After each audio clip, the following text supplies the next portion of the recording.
नमस्कार जी। सत साहब सर। क्या नाम है जी आपका? रामरती। बहन जी कहाँ के रहने वाले हैं आप? मैं भिवानी से। संत रामपाल जी महाराज से आपने नाम दीक्षा कब ली? मैंने 1 जनवरी 2004 में ली थी जी। बहन जी संत रामपाल जी महाराज से नाम दीक्षा लेने से पहले क्या आप कोई भक्ति साधना भी करते थे? हाँ जी करते थे। शिव जी की कराया करते जी, व्रत भी कराया करते और श्राद्ध वगैरह भी निकाला करते थे। जो घर में परंपरा थी वह जी हम सारी साधना कराया करते और शिव जी की कुछ ज़्यादा ही मानता कराया करते हैं। बहन जी जो आपने बताया कि शिव जी भगवान की आप भक्ति साधना करते थे, उनसे आपको क्या क्या लाभ मिले? उसमें घर में बिल्कुल हानि होती चली गई। एक तो मेरे पति की डेथ हो गई थी, मैं शिव जी भगवान की पूजा करते करते, और मेरे घर में जो भैंस लाती, मैं नई भैंस ताज़ा भैंस लाती, कभी दूध नहीं देती, कभी काटड़ू मर जाता, कभी नए दूध नहीं होती। मेरे घर की बहुत कमज़ोर हो गई थी, बहुत हानि हुई मैंने शिव जी की पूजा करते करते। मैं शिव जी की भगवान की पूजा करते करते मेरी ज़मीन पर भी केस चल चुका था, उसकी मैं कोर्ट कचहरियों के चक्कर काट के बहुत थक चुकी थी, मैं बहुत दुखी हो चुकी थी। उसका भी कोई नहीं हुआ मेरा। शिव जी की पूजा करते करते मैंने कोई लाभ नहीं हुआ। तो बहन जी आपने बताया कि शिव जी भगवान की आपने बहुत ज्यादा भक्ति की, लेकिन आपको कोई लाभ प्राप्त नहीं हुए, बल्कि आपके पति की डेथ हो गई। उसके अलावा आपके घर में जमीन का केस भी चल पड़ा। तो फिर संत रामपाल जी महाराज के बारे में जानकारी आपको कैसे मिली? संत रामपाल जी महाराज के बारे में से पता लगा कि मेरे पड़ोस में एक मेरी बहन लगती थी, उसने नाम ले रखा था। उसने नाम लिखा हुआ मेरे को बताती, बहन संत रामपाल जी महाराज की शरण में जाने से ऐसे ऐसे लाभ होते हैं, ऐसे ऐसे लाभ होते हैं। मैं कहने लगी क्या मेरी धरती का भी समझौता हो जाएगा वहाँ नाम लेने से? वह बोली क्यों नहीं, बिल्कुल हो जाएगा। मुझ उसके कहने से मैं संत रामपाल जी 1 जनवरी 2004 में मैं संत रामपाल महाराज से दीक्षा ली।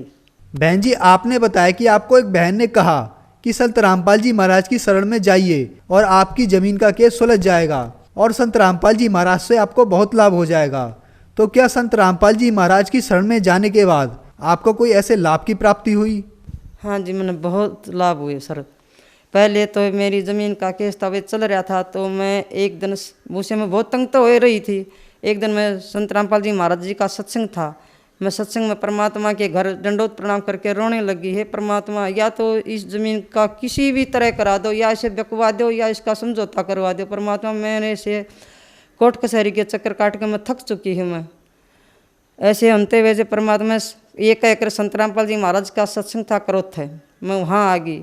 वहाँ आने के बाद परमात्मा ने ऐसी दया करी संत रामपाल जी महाराज ने मेरे ऊपर कि जो ज़मीन को लेने से कई दिन उसके इच्छुक थे वे कभी नहीं लिया करते, ऐसे ना कानावानी कर जानते। फिर वे वहाँ पर पहुँचे, वह बोले उन्हें वहाँ पर अलासमेंट करवाई, भिवानी से रामरती को बुलाना।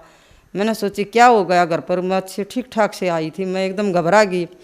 सत्संग होने के बाद मैं बाहर आई तो मैंने देखे तो वे जो ज़मीन लेने वाले थे वे बाहर खड़े थे।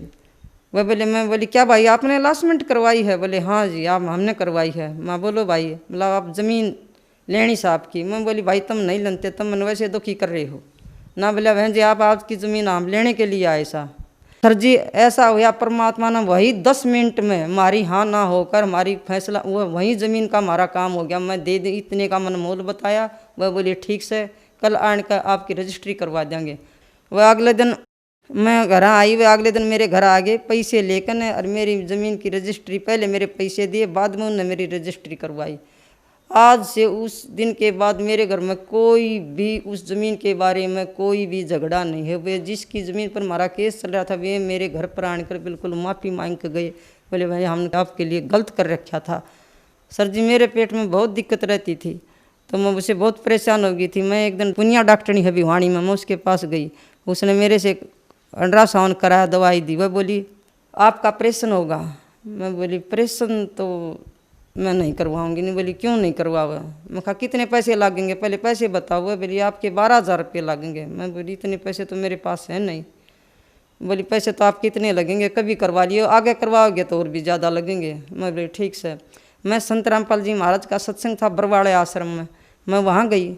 मैं परमात्मा से प्रार्थना की, हे परमात्मा मेरे बहुत दिक्कत रहती है पेट में। बोले बेटा परमात्मा दया करेंगे, और ये बोले जा बेटी ठीक हो जाएगी। उस दिन से आज 6 साल की बात होगी, मैंने बाढ़ न तो अल्ट्रासाउंड करा, न मन कोई गोली ली, न मेरे आज तक कोई दिक्कत है उस रसोड़ी की, मैं बिल्कुल ठीक हूँ। एक बात जी, गर्मियों के दिन थे, हम पंखा लगाए गर्मियों में बाहर सोते थे। एक फर्राठा था, उसका बहुत ऊंचा डंडा होता है, उसके ऊपर पता ना, हम गर्मियों में सो रहे थे, बाहर से सांप आया बहुत बड़ा, और वह सांप आकर उस डंडे पर चढ़ कर, सवेरे में उठी तो पंखे की तीनों पंखड़ियाँ में कटा हुआ था। मैंने सवेरे उठ कर देखा, पता नहीं क्या हो रहा है ये। मैं उसके पास गई तो सांप के 3 डंडूक हो रहे। पता ना परमात्मा संत रामपाल जी महाराज ने हमारी कैसी कैसी दया करी है हमारे ऊपर, हमारे ऐसे ऐसे संकटों से हम बचाए हैं परमात्मा ने। तो बहन जी, आपने बताया कि संत रामपाल जी महाराज की शरण में आने के बाद आपकी जमीनी विवाद का समझौता हो गया। इसके अलावा आपकी एक पेट में रसोली थी जिसका ऑपरेशन बताया गया था और वो भी बिल्कुल ठीक हो गई। तो फिर जो श्रद्धालु आज आपको सुन रहे हैं, आप उन्हें क्या संदेश देना चाहेंगे? संदेश तो क्या देंगे, प्रार्थना कर सकूँ भाई। संत रामपाल जी महाराज का सत्संग आता है वे साधना चैनल के ऊपर, उसने ध्यान से अगर 10 दिन भी सुन लोगे ना, तो भगवान ऐसा ज्ञान देता है, ऐसा परमात्मा का ऐसा निर्मल ज्ञान है जो शास्त्रों की के अनुसार भक्ति देता है परमात्मा।